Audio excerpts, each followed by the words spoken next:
എല്ലാവർക്കും Mallu big boss ടോക്സിന്റെ പുത്തൻ വീഡിയോയിലേക്ക് സ്വാഗതം.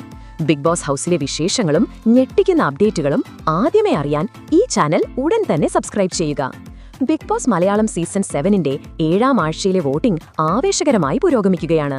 പുതിയ നോമിനേഷൻ ലിസ്റ്റിലെ ഇതുവരെയുള്ള വോട്ടിംഗ് ഫലങ്ങൾ പ്രേക്ഷകരെ അമ്പരപ്പിക്കുന്നതാണ്. അപ്പോൾ ഇന്നുച്ചയ്ക്ക് 1 മണിവരെയുള്ള ഏറ്റവും പുതിയ ഹോട്ട്സ്റ്റാർ വോട്ടിംഗ് ഫലങ്ങൾ പുറത്തുവരുമ്പോൾ ആരുടെയെല്ലാം എലിമിനേഷൻ ഭീഷണിയാണ് വർദ്ധിച്ചിരിക്കുന്നതെന്നും ആരൊക്കെയാണ് സുരക്ഷിതരായി മുന്നോട്ടു പോകുന്നതെന്നും നമുക്ക് വിശദമായി പരിശോധിക്കാം. വോട്ടിംഗ് പട്ടികയുടെ തലപ്പത്ത് ഷാനവാസ് 12,698 വോട്ടുകളുമായി 1ാം സ്ഥാനത്ത് ശക്തമായി തുടരുകയാണ്. എന്നാൽ ഈ ആഴ്ചയിലെ ഏറ്റവും വലിയ മുന്നേറ്റം നടന്നത് 2ാം സ്ഥാനത്താണ്. അതിൽ ആദില 11,123 വോട്ടുകളുമായി കുതിച്ചു കയറി 2ാം സ്ഥാനത്തുണ്ട്. ഇതോടെ നൂറയുമായുള്ള വോട്ടിംഗ് വ്യത്യാസം വർദ്ധിച്ച് നൂറ 10,315 വോട്ടുകളുമായി 3ാം സ്ഥാനത്തേക്ക് തന്നെ തുടരുകയാണ്.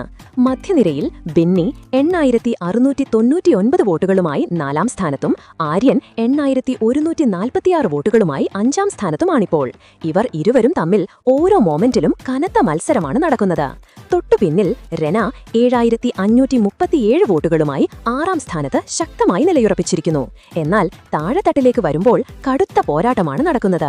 നെവിൻ 6,202 വോട്ടുകളുമായി 7ാം സ്ഥാനത്തും ലക്ഷ്മി 5,411 വോട്ടുകളുമായി 8ാം സ്ഥാനത്തും നിൽക്കുന്നു. വോട്ടിംഗ് പട്ടികയുടെ ഏറ്റവും അവസാന സ്ഥാനത്ത് സാബുമാൻ 4,364 വോട്ടുകളുമായി ഇപ്പോഴും ഡേഞ്ചർ സോണിൽ കുറച്ച് അധികം അപകടകരമായ അവസ്ഥയിലാണ്. സാബുമാന്റെ പ്രകടനങ്ങൾ തന്നെയാണ് അതിന് വഴിവെക്കുന്നതെന്ന് നമുക്ക് വ്യക്തമാണ്.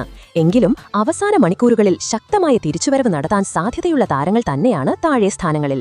അതുകൊണ്ട് എപ്പോൾ വേണമെങ്കിലും ഒരട്ടിമറി നടക്കാം. നിങ്ങളുടെ പ്രിയപ്പെട്ട മത്സരാർത്ഥിയെ ഈ എവിക്ഷൻ റൗണ്ടിൽ നിന്ന് രക്ഷിക്കാൻ നിങ്ങൾക്ക് ഇനിയും വോട്ട് രേഖപ്പെടുത്താവുന്നതാണ്. ഓരോ വോട്ടും നിർണായകമാണ്. അപ്പോൾ ഈ ആഴ്ച പുറത്തു പോകണമെന്ന് നിങ്ങൾ ആഗ്രഹിക്കുന്ന മത്സരാർത്ഥികൾ ആരൊക്കെയാണ്? അഭിപ്രായങ്ങൾ താഴെയൊന്ന് കമന്റ് ചെയ്ത് ഞങ്ങളെ അറിയിക്കൂ. ഇതുപോലത്തെ കൂടുതൽ ബിഗ് ബോസ് വാർത്തകൾക്കായി ഈ ചാനൽ മറക്കാതെ സബ്സ്ക്രൈബ് ചെയ്യുക.